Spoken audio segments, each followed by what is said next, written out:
going on? Welcome back to my channel, and in today's video I'm showing you 3 cookie recipes for when you're feeling indulgent but at the same time you also want to make sure that you're eating clean and healthy at the same time. These cookies contain really good healthy fats. I'm using ghee and coconut oil, and we are also using naturally gluten-free flours which are wholesome and nutritious. So make sure to watch till the end of this video because you are going to fall in love with these 3 cookie recipes. So let's get right to it. Let's first begin with this besan naan khatai, which is basically gram flour cookies. Now instead of butter, we'll be using ghee, which is also clarified butter in this recipe. Ghee is such a superfood and it is a very healthy fat which you basically must consume every single day as much as you can, and this is something which I always include in my meals. So we are going to make this with ghee, and I'm just going to use a hand blender to mix the ghee and sugar together, and it actually works just like butter because that's what ghee basically is, clarified butter. So you will see that when you start whisking this is on medium speed that I'm whisking it, it will start to get fluffier and paler in color and fluffier in consistency. Here is what it looks like after 2 minutes. I'm going to use my spatula, scrape the sides and the bottom of the bowl just to make sure all the ingredients, the sugar and the ghee are well combined. Now I'm going to start my mixer again and beat this for another 2 minutes. All the recipe ingredients are down in the description box below. It also adds an incredibly delicious flavor to the cookies. Now look how pale this has gone. It's going to make the most amazing melt in your mouth cookies, guys. So I'm just going to scrape the sides and bottom again because now I'm going to sift in the gram flour. This is also called besan, and if you are outside of India then you should easily get this in Asian stores. To that I'm going to add some baking soda and I'm going to sift it really well so that the soda is well distributed in the cookie batter. Now to that I'm going to add some cardamom powder, and I'm also going to add some sea salt. This is Himalayan sea salt, and I'm just going to start mixing all of this together. Now initially I'll be using my spatula to just kind of get the flour and the ghee sugar mix coated together, and then I'm just going to get right in with my hands, but make sure that your hands are washed clean with soap before you handle the dough. Now I'm just going to start clumping all of this together. If you find that it's a little difficult to handle, you can always add a teaspoon of milk to loosen the cookie dough, but for me this worked perfectly. It's just the right consistency, but if you feel that the dough is tighter, you can loosen it up slightly with some milk. Now this needs to rest for half an hour at room temperature. I don't like to refrigerate this because the ghee will harden and then it just becomes difficult to kind of form it into balls and bake them into cookies. So let that rest, and while that's resting we will also preheat the oven to 180 degrees Celsius. And now I have just divided that dough into 6 balls which I will place on a baking sheet. Now I have used a non-stick baking sheet, and getting access to parchment paper is really difficult during this quarantine phase. So I have used a non-stick tray, but if you have a parchment paper then by all means lay it out and place your cookies over them. I've also sprinkled the tops with some flaked almonds and pistachios. This is optional but highly recommended.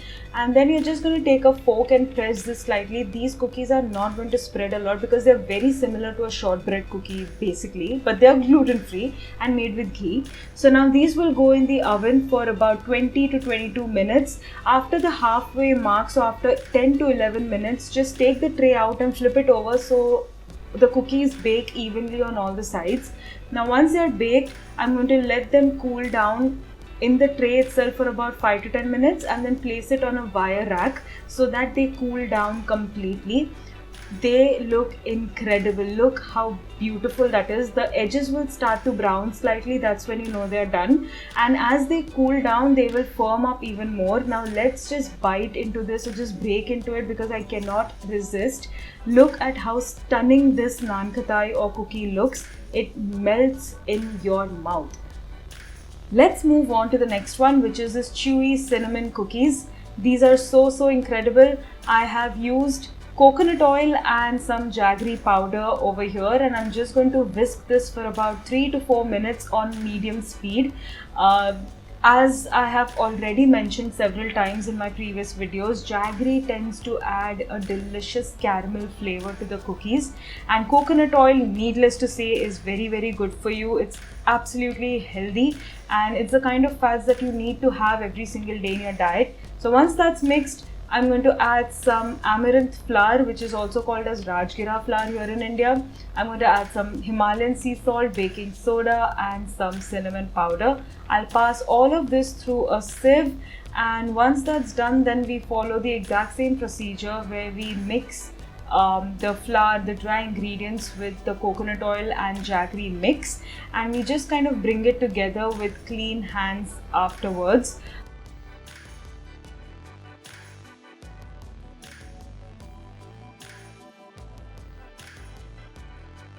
Now for these cinnamon cookies, we'll be adding some milk to help loosen up the batter. It also adds a really nice texture to the cookies as well. So the milk really helps bring the dough together, but it's not going to happen with a spatula. You're just going to have to use your hands. But like I mentioned earlier, make sure that your hands are washed really well and they are clean before you handle the dough. And once it has come together like this, you're just going to again let this rest at room temperature for about 30 minutes, and while that's happening, you will preheat your oven to 180°C or 350 Fahrenheit. And also another quick tip is to not refrigerate this, or if you do want to refrigerate this for later use, I would recommend that you already make these balls and then put them in the fridge, because coconut oil hardens in lower temperatures. And so basically what will happen is it'll be very difficult to handle the dough immediately, and you'll have to wait till the dough cools down to room temperature. Again, we'll place this on a baking sheet, press it with a fork, flatten it out, bake it for about 20 to 22 minutes, turning it halfway through. And then when they're out of the oven, we'll let them sit in the tray for about 10 minutes and then transfer to a wire rack to cool completely. Look how brown those edges have gone. As they cool, the outside of this cookie turns incredibly crisp, and the center is soft and chewy, and the flavor is a mix of caramel and cinnamon, which is out of this world.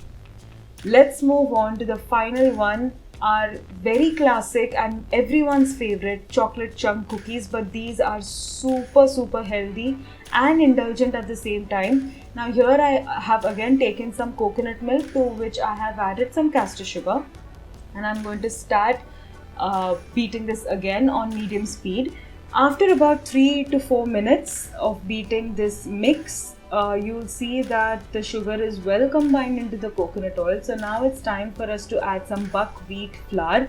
Now, as you may have seen, all the three flours that we have used here are incredibly nutritious and naturally gluten-free. Now to this I've added some baking soda and Himalayan sea salt.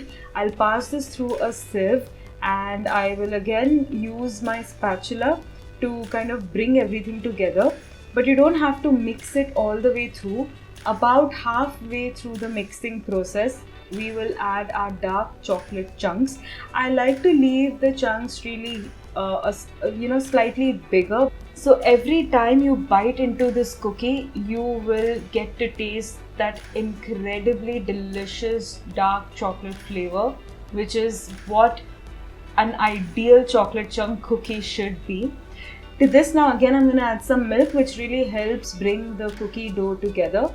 After mixing it with the spatula until all the ingredients are well combined, I'll use my hands again to bring the dough together really well. Again, I would like to recommend the same tip for this cookie as well.